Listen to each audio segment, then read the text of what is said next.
Welcome back to the Zors Gaming. In this one, we're going to go over Xenoblade Chronicles 3 and go over the different classes. The tutorials in the game kind of covered classes pretty well, but we'll kind of go over some of that stuff, but also over a few things that weren't really covered that well in the game.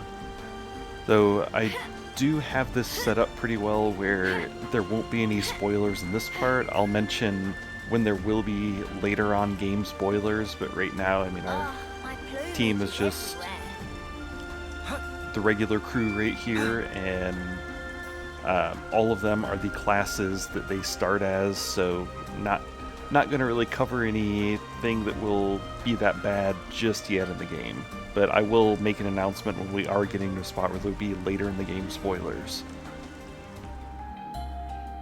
So just kind of start in here, we have the class section. I have all of the classes blocked off that are from heroes later on in the game, just to not spoil that for anyone in the beginning. But we have Noah as the DPS as a sword fighter.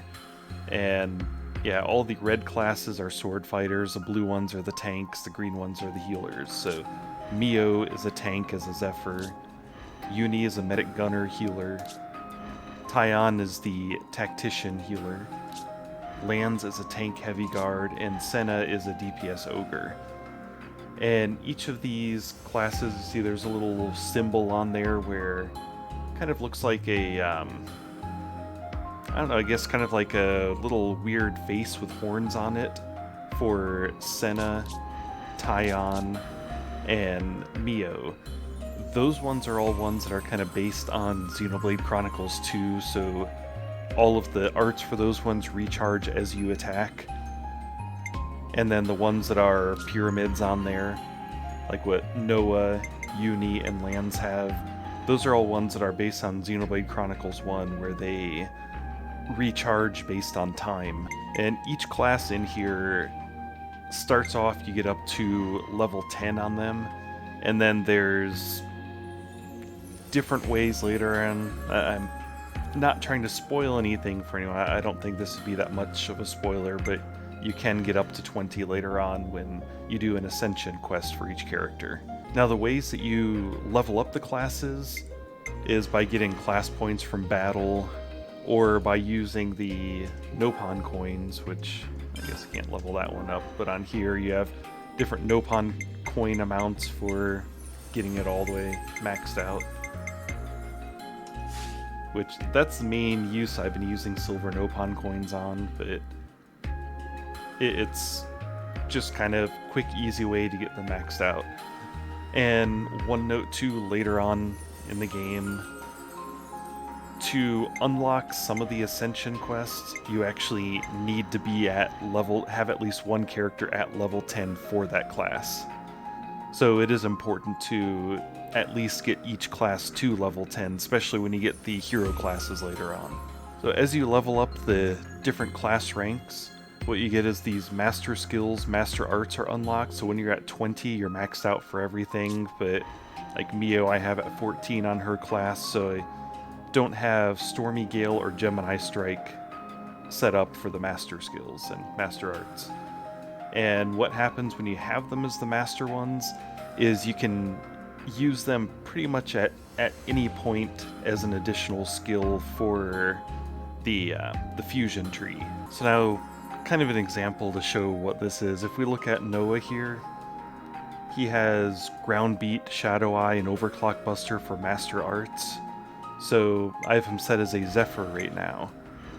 And if we go and look at his different arts on there, so since I hit level 20 for his class skill, or rank 20, you can see there's Ground Beat, Shadow Eye, and Overclock Buster are all selectable. You have Shadow Eye, Ground Beat on this side, and I don't really want to scroll over Overclock Buster because there are a couple things I don't really want to show right now, but Overclock Buster can be equipped now even though he's a Zephyr instead of a sword fighter.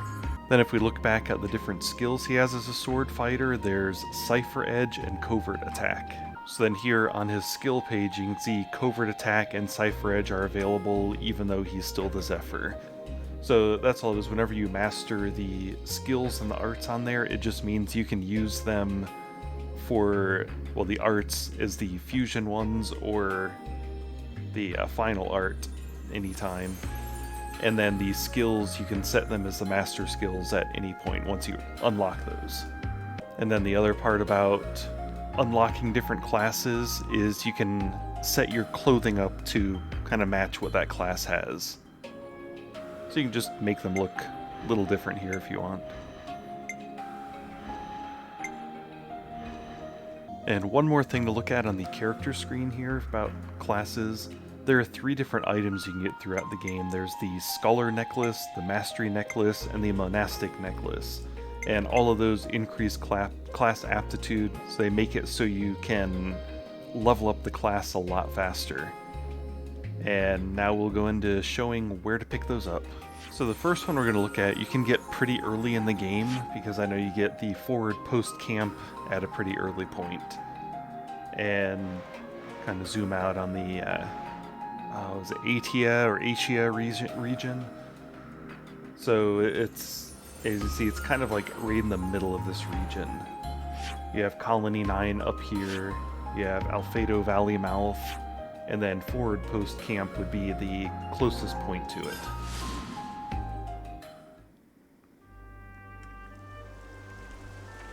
And one of the things just kind of help to make sure that you get this is if you have any foods that give you the buffs for like enemy drops, things like that, collectibles, enemy drops, those can definitely help out. Which pretty early on, I think you are, well, CP boost, that would help out when you're doing the attacking. There's enemy drop boost you can get with Fluffled Torpedo Wrap. So that definitely helped a little bit with being able to get these items. In addition to that CP boost one. Time's wasted. So all you do is hop down here and run into this cave. You'll be hiding around the corner over here. We already beat them once, but we'll summon him back up. Or I guess not around the corner right now when he spawns. Originally when I found him, he was like back here. This will be a challenge. Don't lose focus. So then you just burn him down and we should move right away. And then hope that you got it. So bunch of Crabble junk there. Okay, it doesn't look like I got it that time, but House Hunter Carly is one where you get the first level of that, which isn't the highest level rated one, but it's still one early on in the game that definitely help out. And the name of the one that you get from him is the Scholar Necklace. So the next one we're going to look at is the Mastery Necklace, which that one you get from Petrivore Judamar. The closest point is probably this Watchpoint Bridge. And that one, zoom out all the way, it's way over here on the map.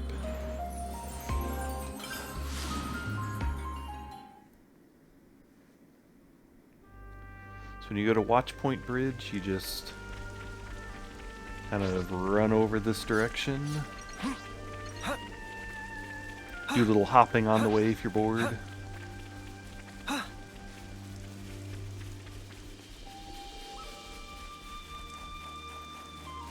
I mean, it may look kind of fun seeing a nice sandhill there, but you go just past that sandhill and then cut through a tunnel. You might have those guys will try attacking you from the ground. Just try to run past all of those so we don't have to deal with them. And then he is right over here. Ready for this, guys? Well, now, And that's what it looks like. Keep your heads or lose them. I'm ready. Let's do it. That was pretty much what And I after you expected. burn him down, then Say you we were hope you can get moving the in sync, Mastery right, Necklace. Kyle?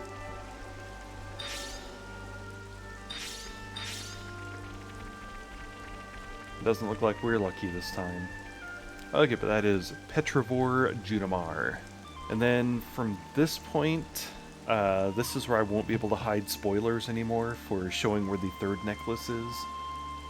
So, just wanted to give that warning. We'll give a little bit of a pause here, just so Gotta keep anyone nice wants and to limber. hop out of here if they want to avoid later on spoilers in the game.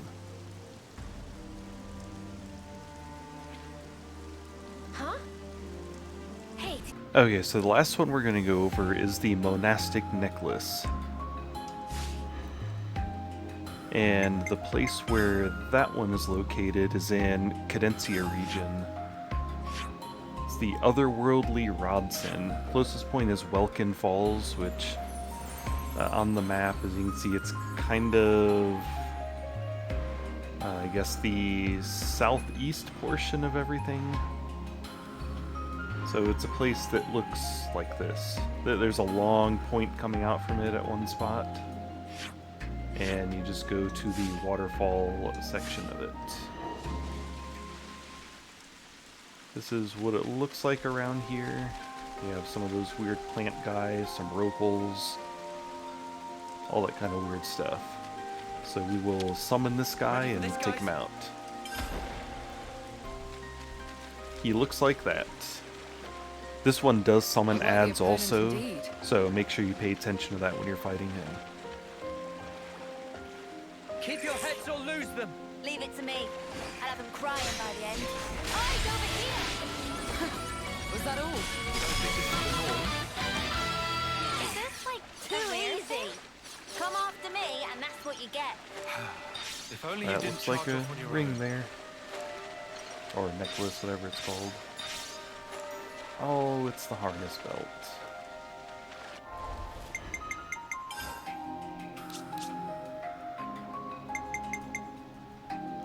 Oh, increases break resistance by 45 percentage points. Well, so we kind of failed at all three of them. I've actually tried this guy 6 times and didn't get it, but I mean, as you can see, I have 6 of that item, so I have gotten quite a few from him. But he is the one that definitely drops it, so good luck with getting it. I have the best food buff for being able to get it, and still didn't get it any of these 6 times. But one more thing I'm wanting to show off on here. There is another section in Cadencia region that's really good for leveling up all of your different classes. It's over in this area. They're like some big dinosaur-looking monsters here. So I guess before I continue on to this part, this is something that it might be kind of a spoiler for post-endgame. So I don't know if anyone wants to hop out now, but I'm going to do something that you can only do after you beat the game. Okay, so when you select your character, drop them down to around like level 78. Do that for every character on your team. Let's move out. And depending what accessories and everything that you have, you may want to run with a third healer instead of a third DPS on your team. Because there are a couple moves that these guys can do that hit kind of hard. So we will go to Fly Swatter Kamado's point. Actually, if you don't have this yet, so once again, it's kind of like right in the middle of everything. The way that you initially get in there, like the easiest, there's the Eternal Canopy over here.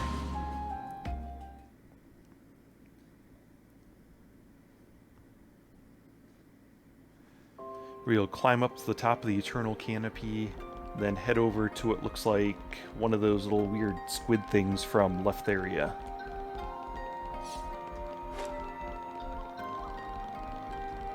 You over and you can slide on down. We're sliding down.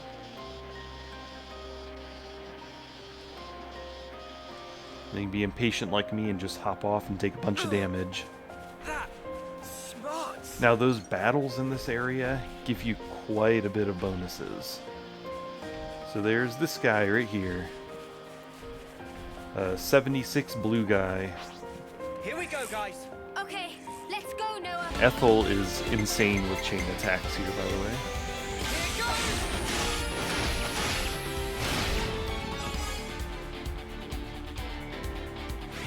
452%. On your heels.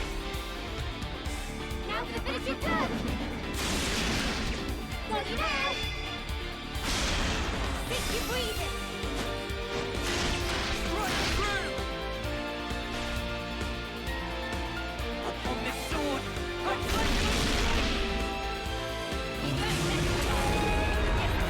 Yeah. So yeah, on the left side, everyone had like skills mastered, a bunch of ranks up, so it's This is something decent. pretty right? insane. If you have the CP bonus for the food going on too, then it's quite a bit. But yeah, everyone's ranks, as you can see at the bottom, where some of them, Lands, I believe, was rank 1. Could be wrong, but I'm pretty sure it was rank 1 for that. He's rank 5.